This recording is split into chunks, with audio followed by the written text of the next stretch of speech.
Welcome to my YouTube channel Madni Talimat. Please subscribe and press the bell icon for more videos. Bismillahirrahmanirrahim. السلام علیکم ورحمۃ اللہ. معزز سامعین کرام، 3 لوگ ایسے ہیں جن کی نماز قبول نہیں ہوتی اور فرض نماز قبول نہیں ہوتی. آپ اندازہ لگائیں، جس کی فرض نماز قبول نہیں ہو رہی اس کی نفلی نماز کیسے قبول ہوگی؟ اس کی تہجد، اشراق، دیگر جو نفلی، جب فرض ہی قبول نہیں ہو رہا تو نفلی نمازوں کے بارے میں اس کا کیا معاملہ ہوگا؟ وہ 3 لوگ کون سے ہیں؟ یاد رکھیں، میں آپ کے سامنے ایک حدیث بیان کروں گا. پیارے آقا مدینے والے مصطفیٰ صلی اللہ تعالیٰ علیہ وآلہ وسلم کے فرمان میں ان تینوں اشخاص کا، 3 لوگوں کا ذکر موجود ہے. میں آپ سے گزارش کروں گا کہ دھیان کے ساتھ، توجہ کے ساتھ پوری مکمل ویڈیو دیکھیے گا. اگر آپ ان لوگوں میں شامل ہیں تو فوراً توبہ کریں. اور توبہ اس طرح نہیں کہ بس زبان سے توبہ توبہ توبہ اور بس، نہیں، اس طرح نہیں. توبہ اس طرح کریں کہ پہلے ان کاموں کو چھوڑیں اور پھر پکی سچی توبہ کریں، توبہ نصوح کریں. جب آپ پکی توبہ کر لیں گے تو پھر اللہ کی رحمت سے بڑی امید ہے، وہ معاف فرمانے والا ہے. توبہ کا دروازہ کھلا ہوا ہے، وہ بڑا کریم ہے. اور یاد رکھیں، جو بندہ توبہ کر لیتا ہے نا، سچی توبہ کر لیتا ہے، جس گناہ سے اس نے توبہ کی ہے پہلے اس گناہ کو چھوڑے پھر پکی توبہ کرے، تو وہ بندہ اللہ کا محبوب بن جاتا ہے. ان اللہ یحب التوابین، وہ پھر اللہ تعالیٰ کے محبوب لوگوں میں شامل ہو جاتا ہے. اور ایک حدیث شریف کا مفہوم ہے، حضور علیہ الصلوۃ والسلام فرمایا، جب بندہ پکی سچی توبہ کرتا ہے تو وہ گناہوں سے اس طرح پاک ہو جاتا ہے جیسے اس نے گناہ کیا ہی نہیں. یعنی توبہ ایک راستہ ہے قرب الہی پانے کا. اگر بندہ بھٹک چکا ہے، گناہوں میں زندگی بسر کر رہا ہے، اب اسے خیال آیا کہ میں واپس پلٹوں اللہ کی طرف اور مجھے اللہ کو قرب نصیب ہو، تو پھر وہ توبہ کرے. ایک توبہ کا راستہ اللہ تعالیٰ نے رکھا ہوا ہے. تو توبہ کریں اگر آپ ان 3 لوگوں میں شامل ہیں، اور توبہ کرنے کے بعد انشاءاللہ اللہ تعالیٰ کرم فرمائے گا، معاف فرمانے والا ہے. وہ 3 لوگ کون سے ہیں؟ ابن ماجہ کے اندر روایت موجود ہے. حضرت ابن عباس رضی اللہ تعالیٰ عنہ روایت کرتے ہیں کہ نبی مکرم شفیع معظم رحمت عالم صلی اللہ تعالیٰ علیہ وآلہ وسلم نے ارشاد فرمایا کہ 3 قسم کے لوگ ایسے ہیں کہ ان کی نماز ان کے سروں سے ایک بالشت بھی بلند نہیں ہوتی.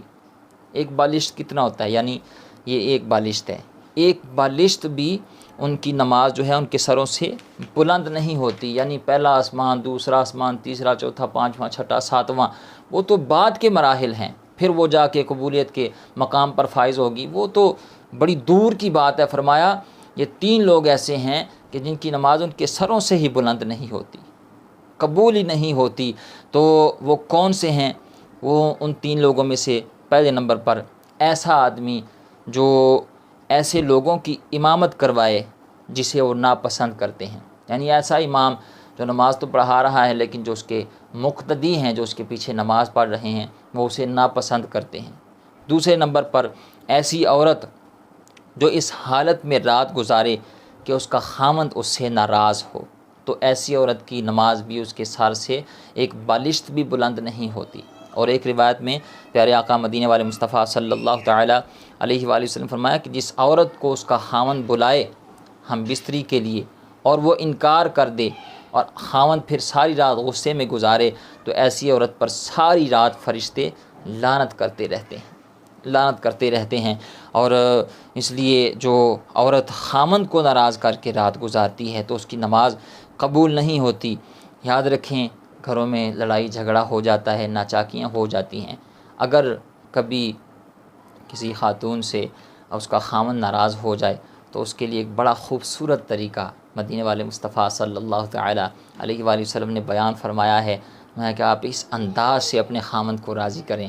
کیا انداز بتایا؟ حضور علیہ الصلوۃ والسلام فرمایا کہ اگر کسی کا خامند اپنی بیوی سے ناراض ہو جائے تو وہ پھر کیا کرے؟ اس کی بیوی جب رات کو سونے لگے تو بیوی اپنا ہاتھ اپنے خامند کے ہاتھ میں دے کر کہے کہ میں نے اپنا ہاتھ تمہارے ہاتھ میں دے دیا، اب میں تب تک نہیں سوؤں گی جب تک تم راضی نہیں ہو جاؤ گے. تو اس انداز سے اپنے خامند کو راضی کر کے سوئے، ورنہ اس کی نماز اس کے سر سے ایک بالشت بھی بلند نہیں ہوگی، اس کی نماز قبول نہیں ہوگی. تو دوسرا یہ خواتین جن کے خامند ناراض ہوں اور وہ ناراضگی میں رات گزارے. تیسرے نمبر پر 2 ایسے بھائی جو ایک دوسرے کے ساتھ قطع تعلقی کرتے ہیں۔ اس حوالے سے ایک بات ذہن نشین کر لیجیے گا، یاد رکھیں گھروں میں لڑائی جھگڑا ناچاکی ہو جاتی ہے، لیکن اس کو طول دینا اور رشتہ ناتا تعلق ہی ختم کر دینا، ہاں اگر ناراضگی آپ کی اللہ کے لیے ہے، دین کی وجہ سے ہے، تو وہ ایک الگ بات ہے، کیونکہ حدیث شریف میں آتا ہے الحب للہ والبغض للہ، یعنی مومن بندے کی شان یہ ہے کہ وہ محبت اگر کسی سے رکھتا ہے تو اللہ کی خاطر رکھتا ہے، اور اگر کسی سے ناراضگی رکھتا ہے، بغض رکھتا ہے، تو وہ بھی اللہ کی خاطر رکھتا ہے۔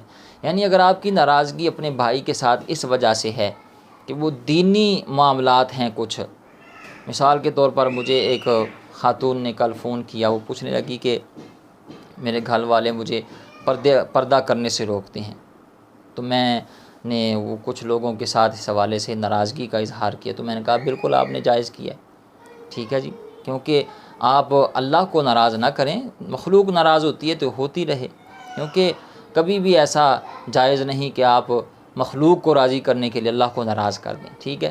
تو الحب للہ والبغض للہ، اگر آپ کی ناراضگی قطع تعلق ہی اس وجہ سے ہے کہ وہ دین کی وہ خاطر ہے، اللہ کی رضا کی خاطر ہے، تو پھر وہ الگ بات ہے۔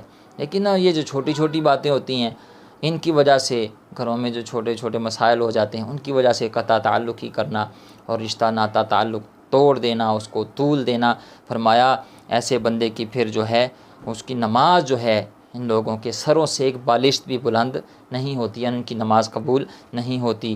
امید ہے بات سمجھ گئے ہوں گے۔ اللہ تعالی ہمیں ان کاموں سے بچنے کی توفیق عطا فرمائے۔